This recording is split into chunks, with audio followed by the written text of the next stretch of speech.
በቅድሚያም ቻናሉን ሰብስክራይብ እንዲሁም ቪዲዮ ላይክ እና ሼር ማድረግ ፈጽሞ እንዳይዘነጋ።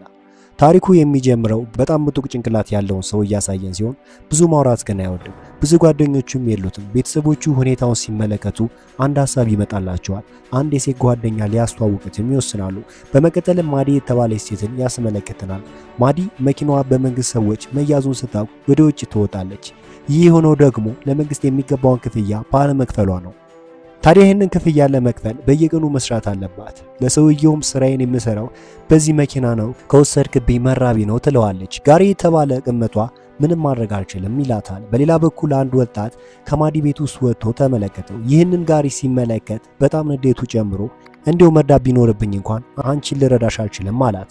ማዲ ታዲያ አጎቷ እንደሆነ ትነግረዋለች። የሚያሳዝነው ነገር ግን ሰውየው ከኋላ መጥቶ ያቅፋታል፣ ነገሩንም ያበላሸዋል።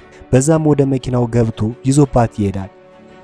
እዚህም ማዲ በጣም ተበሳጨች። ስራ የምትሄደውም እስኬት በመጠቀም ነው። በመንገድ ላይ ሳለች ታዲያ መኪናዋ በክሬን እየተጎተተ ትመለከታለች። በፍጥነትም ወደ መኪናው ከገባች በኋላ ይዛው ልትሄድ ሞከረች። ሆኖም ሰንሰለቱ አልተፈታም ነበር። ታዲያ ድምጽ ሲሰማ ጋሪ ከመኪናው ይወጣል። ወደ እርሷ በመሄድ መኪናውን ዳግም ይወስዷል። ከጊዜያ በኋላ ማዲ ሴራ ወደ ተሰኘች ጓደኛዋ ጋር ትሄዳለች። ባለቤቷ ጂም ይባላል። ስለ ሁኔታውም ትነግራቸዋለች። ታዲያ ሴራ ያገለገለ መኪና ብትገዛ የተሻለ እንደሆነ ትነግራታለች። ማዲ ግን እንደሞከረችና ልታገኝ ግን እንዳልቻለች ለሴራ ተናገረች። ድንገት በዌብሳይቱ ላይ አንድ ነገርን ተመለከተች። ሀብታም ሰዎች በሃያዎቹ ያለች ሴት እንደሚፈልጉና ይህንን የሚፈልጉትም 19 ዓመት ለሚገኘው ልጃቸው እንደሆነ አወቀች። ልጁ ለየት ያለ ህይወት ያለው ሲሆን ሰዎቹ ይህንን ላደረገ መኪናና ደሞዝ ሊሰጡ ዝግጁ መሆናቸውን አወቀች። እርሷ ብታክማማም ጓደኞቿ ግን እድሏን እንድትሞክር ነገሯት። በመቀጠልም ቀጥታ ወደ ሀብታሞቹ ቤት ትሄዳለች። ቤት ከገባች በኋላ ስሙ ፔርሲ እንደሚባልና 19 ዓመቱ እንደሆነ ነገሯት። ምንም እንኳን ጎበዝ ልጅ ቢሆንም ከሰዎች ጋር ግን አይግባባም አሏት። ሴቶችን እንደማይወድም አስረዷት። በሁኔታው ስጋት ገብቷቸው ይህንን ውሳኔ እንደወሰኑ ነገሯት። ታዲያ አሁን እኔ ምንድነው የማደርገው ስትል አብረሽው ጊዜ እንድታሳልፊ ነው የምንፈልገው ይሏታል። ለውጡንም ስንመለከት መኪናውንና ገንዘቡን እንሰጥሻለን ይሏታል። ይህንን ግን እርሱ ማወቅ የለበትም፣ ልክ ፈልገሽ እንደተዋወቅሽ ነው ማመን ያለበት አሏት። በዛም ማዲ ስራዋን ትጀምራለች። ሮዝ ቀለም ያለው ልብስም ለብሳ ወደሚሰራበት ቦታ ትሄዳለች። ቀስ ብላ ልትማርከው ብትሞክርም ፔርሲ ግን ቦታ አልሰጣትም ነበረ። ወደ ቤት ልትወስደው ብትሞክርም ፈቃደኛ ግን አይደለም። በመጨረሻም ሳይክሉን ጥላበት በመኪናው ይዛው ትሄዳለች። በድንገት ግን መንገዷን ቀይራ ወደ ቤቷ ይዛው መሄድ ጀመረች። በሁኔታው ተደናግጦ አይኗ ላይ ስፕሬይ አውጥቶ ይነፋባታል። ማዲም ከመኪናው ወጣ እየቀለድኩ ነው፣ ምን አይነት ልጅ ነህ ትለዋለች። በድንገት ታዲያ ፔርሲ ለምን ይህንን አደርጋለሁ አለና አይኗ ላይ ውሃ ይረጭበታል። ከዛም አንድ ላይ ሆኖ ለመሄድ ይወስናሉ። ወደ ምሽት ቤት እየሄዱ ማዲ ተጠብቀው ነበር። ከቆይታ በኋላም ፔርሲ ከቦታው ይደርሳል። ሁሉም ይስቁበት ነበር፣ ምክንያቱም ጃኬት በቁምጣ ነበር የለበሰው። ማዲ ግን አለባበሱ እንደተመቻት ነበር ሁኔታዋ። ከቆይታ በኋላ አስተናጋጇ ትመጣለች። ማዲ ቀዝቃዛ መጠጥ ስታዝ ፔርሲ ብላክ ሶዳ የተባለ መጠጥ ያዛል።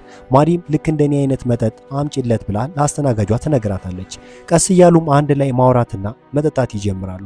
በድንገት ግን የማዲ የቀድሞ ጓደኛዋ መጥቶ ያወራት ይጀምራል። ከቆይታ በኋላ ማዲ ፔርሲ ወደ ዳርቻው ይዛ ትሄዳለች። በመጀመሪያ ፔርሲ ደንግጦ ነበረ፣ ምክንያቱም መዋኘት አይችልም ነበረ።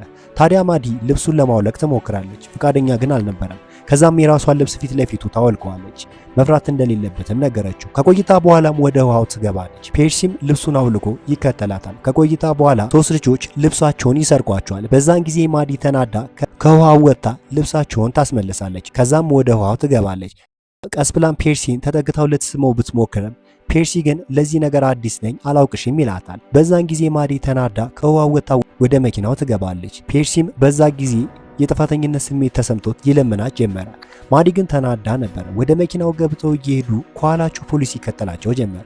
በድንገት ግን አንድ ባቡር ሲያቋርጥ አጋጣሚውን ተጠቅመው ያመልጣሉ። ከዛም ወደ ቤት ገብተው ሙዚቃ በመክፈት ዘና ይሉ ነበር። ሆኖም ፔርሲ ደስተኛ አይደለም ነበር። ሰውነቱን ስትገልጠውም ብዙ ቁስል ነበረበት። ፔርሲ ለማዲ ስላደረኩሽ ነገር ይቅርታ ይላታል። በሌላ ቀን ማዲና ፔርሲ ዳግም ይገናኛሉ። አንድ ላይ ሆኖም ምርጥ ጊዜ አሳለፉ። ጸጥ ወዳለ ቦታም ይሄዳሉ። ጥሩ ጊዜ እያሳለፉ ማዲ ለፔርሲ አባቷ እንደማይወዳት ነገረችው። ካዳመጣትም በኋላ ፔርሲ ማዲን ይስማታል። ከዛም ጁዲ ወደ ተሰኘው ጓደኛው ይዟት ሄዶ ያስተዋውቃታል። ጁዲ ግን ታላቁ እንደሆነች ከነገራት በኋላ ይህንን የምታደርጊው ለገንዘብ ነው ይላታል። በምሽትም ዳግም ይገናኛሉ። በዛም ሁሉም በተሰበሰቡበት ፔርሲ ፒያኖ ይጫወትላቸዋል። ሁሉም ያጨበጨቡለት ነበር፣ ምክንያቱም በጣም ጥሩ አድርጎ ነበር የተጫወተው። ከዛ ውስጥ አንዷ ሴት በፓርቲዋ እንዲመጣ ትጋብዘዋለች። ለማዲም ፔርሲ ሴቷ ድንቅ እንደሆነች ነገራት። ሆኖም ፔርሲ በማዲ ላይ ጥገኛ ነው። ይህ ደግሞ ማዲን ብዙም አላስደሰታትም ነበር። ከቆይታ በኋላ አብረው ከመኪና ከገቡ በኋላ ፔርሲ አንድ ሁለት እያለ ከቦታው መሄድ ይጀምራሉ። በዛን ጊዜ ግን እንደወደዳት ይነግራት ጀመረ። ማዲም ይሄ ስሜት የመጣው ከመጠጣቱ የተነሳ ነው ብላ አስባ ነበረ። ሁሉንም ሌላ ቀን ቢያደርጉ መልካም ነው ስትልም ነገረችው። ማዲም ባደረገችው ነገር ብዙም ደስተኛ አልነበረችም ነበር። በሌላ ቀን ፔርሲ ለቤተሰቦቹ መንጃ ፈቃድ ማውጣት እንደሚፈልግ ነገራቸው። ቤተሰቦቹ ይህንን ሲሰሙ በጣም ተደስተው ነበረ። ማዲ የተባለች ጓደኛ እንዳለችውና ሁሌም አብሯት ሊሆን እንደሚፈልግ ይናገራል። ወደ ኮሌጅ መሄድ እንደሚፈልግም ነገራቸው።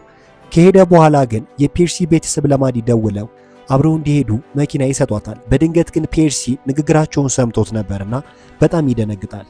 ሁሉንም ነገር እያወቀ ቢሆንም ማዲን ወደ ቤቱ እንድትመጣ ይጋበዛታል። ቤተሰቦቹንም ያስተዋውቃታል። ስለ ማዲ እድሜ ትንሽ ካወራ በኋላ አባቱ የሰጣት መኪና ላይ ግንድ ይጥልበታል። ከቆይታ በኋላም ለማዲ አብረው እንዲያሩ ይጠይቃታል። ማዲም ተስማማለች። ታዲያ ፔርሲ ነገሮችን በፍጥነት ሊገውን ሐሳብ ነበረው፣ ምክንያቱም ከዚህ በፊት ጓደኛ የሚባል ነገር የለውም ነበረ። ከዛም ያደረገውን ነገርና ሁሉንም ነገር እንደሚያውቅም ነገራት። የእውነት የወደድሽኝ መስሎኝ ነበርም ይላታል። ማዲም ስጀምር ለብር ብዬ ነበር፣ አሁን ግን የእውነት ወድጄሃለሁ አለችው። ፔርሲ ግን እየዋሸችው እንደሆነ ነበር የተሰማው። በዛም ማዲ ተበሳጭታ ወደ ቤቷ ትሄዳለች። በሌላ ቀን ማዲ ወደ ቤቱ መጣ ዳግም ትለምነዋለች። ፔርሲም ወደ መኪናው ገብቶ ሊሄድ ሲል በመስኮት ወጥታ ልታስቆመው ሞከረች። በመስኮት ወጥታ ልታስቆመው ትሞክራለች። ማዲም ላወራ ፈልጋለሁ ትሏለች። ፔርሲ ግን ላይሽ አልፈልግም ነበር መልሱ። በዛም መኪናውን ይነዳው ጀመር። ማዲ ግን በመኪናው ፊት ለፊት ተቀምጣ ነበረ። ከዛም ወደ ዳርቻ ሄዶ ከባህር ውስጥ ይጨምራታል።